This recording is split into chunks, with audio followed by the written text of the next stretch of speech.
E aí eu estava falando para você sobre a questão da consciência coletiva controlar os indivíduos por meio da pressão social e moral. Enfim, o que acontece é que essa pressão social e coletiva da consciência, essa pressão social e moral da consciência coletiva, ela vai ditar os comportamentos que a gente espera de uma comunidade, das pessoas de uma comunidade, né? E quanto maior for a influência da consciência coletiva, mais coesão social a gente tem dentro de um grupo. E para o Durkheim, depois da Revolução Industrial, isso meio que mudou um pouco. Por quê? A gente tem quanto maior a divisão social do trabalho, maior a independência dos sujeitos entre si. Quanto maior a independência dos sujeitos entre si, mais liberdade eles vão ter para construir suas personalidades individuais. E a partir do momento que isso acontece, a gente diminui a coesão social. Por isso a gente deveria buscar uma nova ordem moral nessa sociedade pós-revolução industrial para que a coesão social não se acentue de modo que a gente não possa se manter unido. Então a gente precisa de uma nova ordem moral, segundo ele, nessa pós-revolução industrial. Até porque nas sociedades pré-industriais a coesão social era muito forte, porque era tudo muito mais simples, muito menos complexos. A independência dos sujeitos, era muito menor. Eram instituições simples, família, lá no feudalismo tinha as relações de poder com o senhor feudal. Então, essa mudança de paradigma faz com que se necessite de uma nova ordem moral para a gente poder entender essas coisas. E ele fala que explicações objetivas e científicas são o primeiro passo para a gente poder entender a vida social, cujo aspecto central é a coesão social. Então, a gente já vê mais uma vez um traço positivista na sua teoria, que é quando ele fala de explicações objetivas e científicas, né? Mais uma vez querendo dar ênfase a essa questão. E a gente tem que estudar os fatos sociais, esclarecer eles de forma objetiva e científica para poder conseguir entender como se opera a vida social, a vida em sociedade.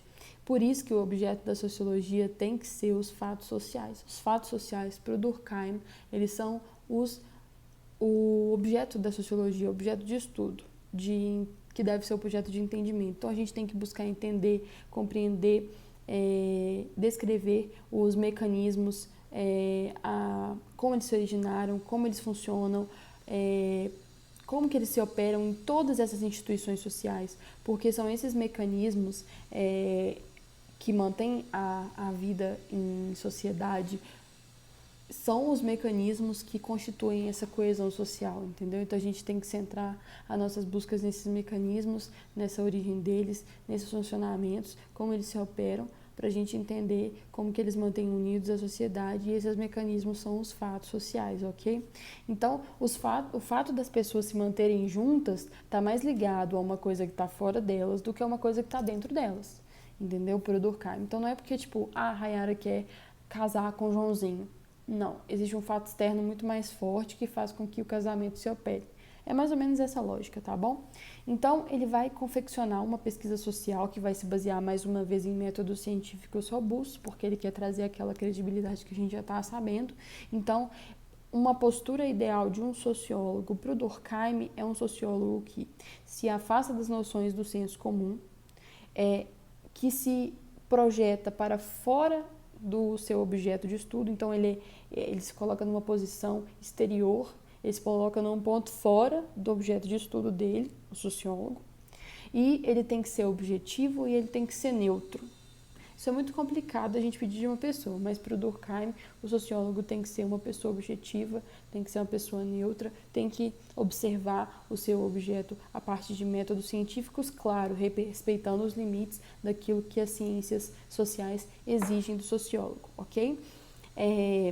Ressaltando mais uma vez que a sociedade ela seria uma síntese de partes independentes que se operam no todo. A gente retorna àquela ideia que ele tem de que a sociedade é um grande organismo, uma grande máquina, e então as coisas elas só fazem sentido no todo.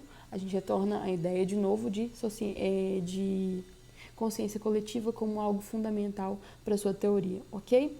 Então, o objeto da sociologia não é a sociedade, porque a sociedade é uma coisa muito abstrata, é uma coisa muito difícil de compreender, é algo muito vago, é algo muito amplo. Nosso objetivo são os fatos sociais. E para o Durkheim, o sociólogo deveria transformar os fatos sociais, que são coisas abstratas, são mecanismos que mantêm as pessoas unidas em sociedade, em algo mais concreto, transformar numa coisa.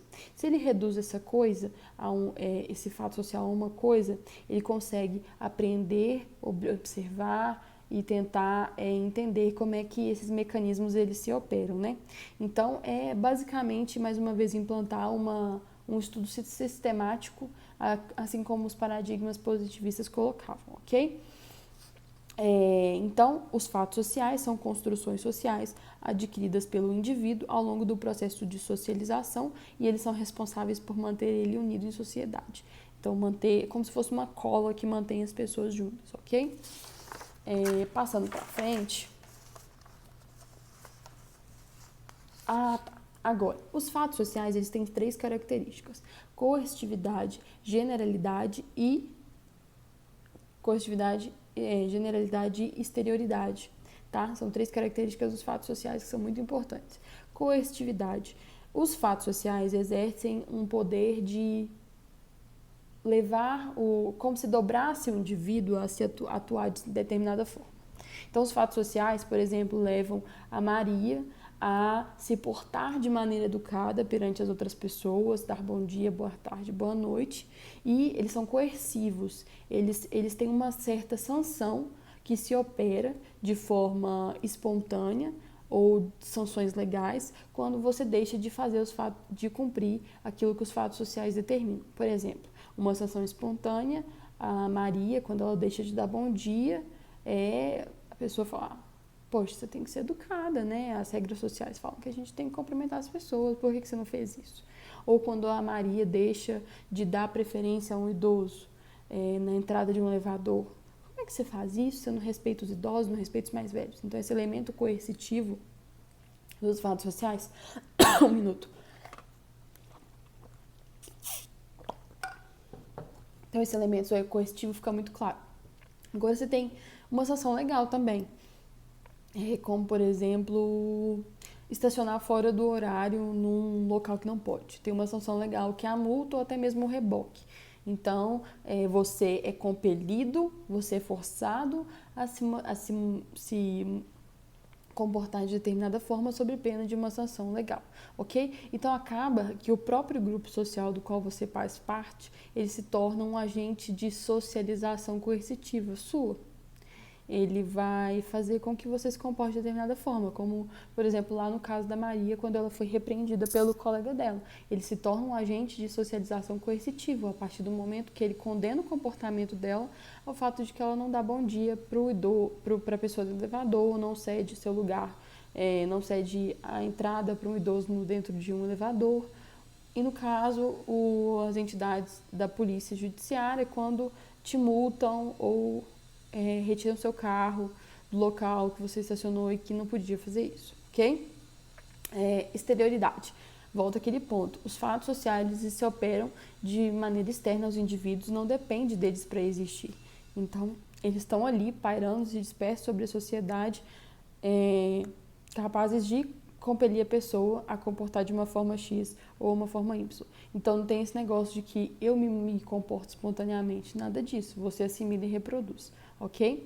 Generalidade. Generalidade porque os fatos sociais ele envolvem o corpo coletivo como um todo. Ele não seleciona as pessoas, ele se opera sobre todo mundo e ele se repete ao longo do tempo e ele está disperso ali na sociedade, ok? Uma coisa importante de notar é que os fatos sociais eles podem estar mais cristalizados ou menos, ou serem mais flexíveis. Mais cristalizados são como acontece, por exemplo, com a formação do direito. O direito, ele tá num livro lá, você pega a lei, você consegue ler, identificar. Se você desobedece, vai ter uma sanção legal se você não obedecer. Então, ele é muito mais cristalizado do que, por exemplo, uma corrente de opinião em determinado momento, como, sei lá, agora, todo mundo usando saia plissada. As meninas sabem.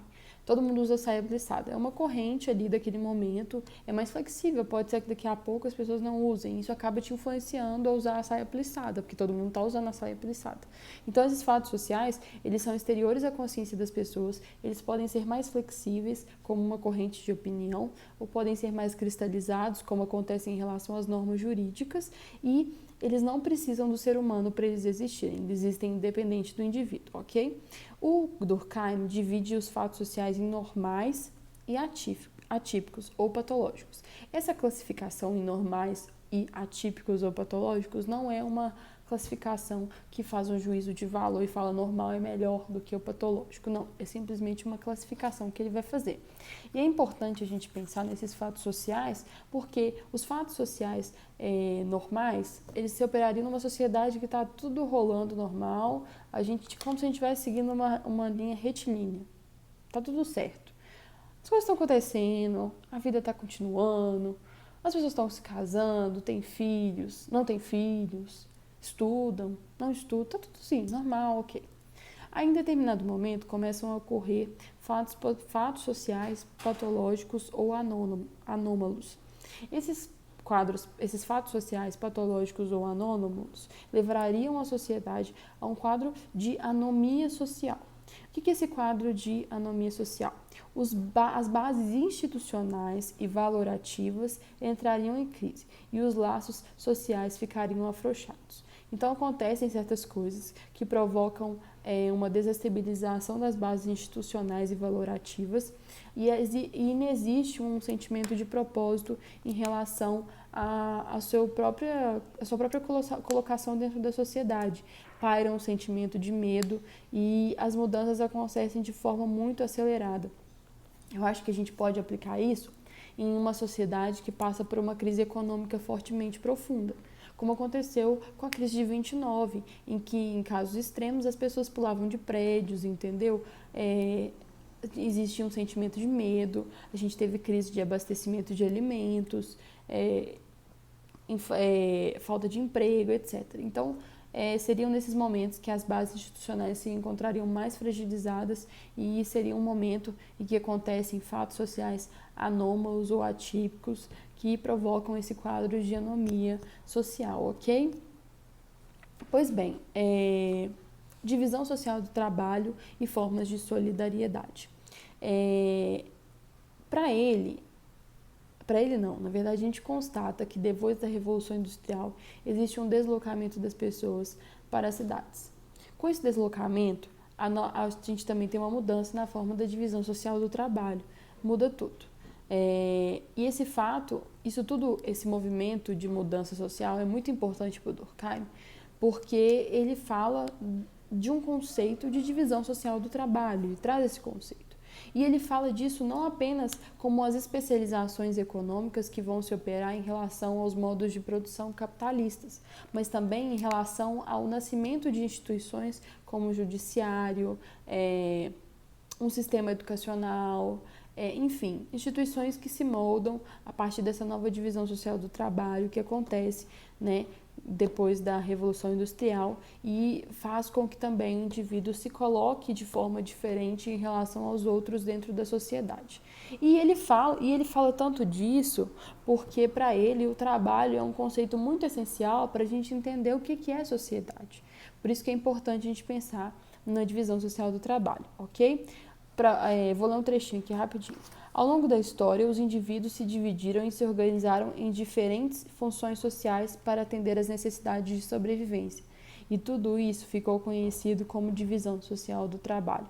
Então, a gente tem a divisão social do trabalho desde sempre na história, a gente tem uma mudança muito forte com a Revolução Industrial, os indivíduos passam a se colocar um perante aos outros de forma diferente, em razão dessas mudanças todas que a gente já sabe, e ocorre uma interdependência dos indivíduos muito forte. Por isso que eu falei para vocês que a gente precisa de uma nova ordem moral, segundo ele. Segundo ele, a gente precisa... porque a própria sociedade pós-revolução industrial tornou-se uma sociedade anômala. E essa sociedade anômala, ela precisa de uma nova ordem moral. E para ele, essa nova ordem moral, ela estaria baseada no trabalho, porque é uma sociedade industrial que se construiu a partir dessas concepções de divisão social do trabalho, né? E, enfim, é basicamente nesse sentido que a gente tem que se colocar quando estuda o Durkheim, prestando sempre atenção a essa questão do conceito de divisão social do trabalho.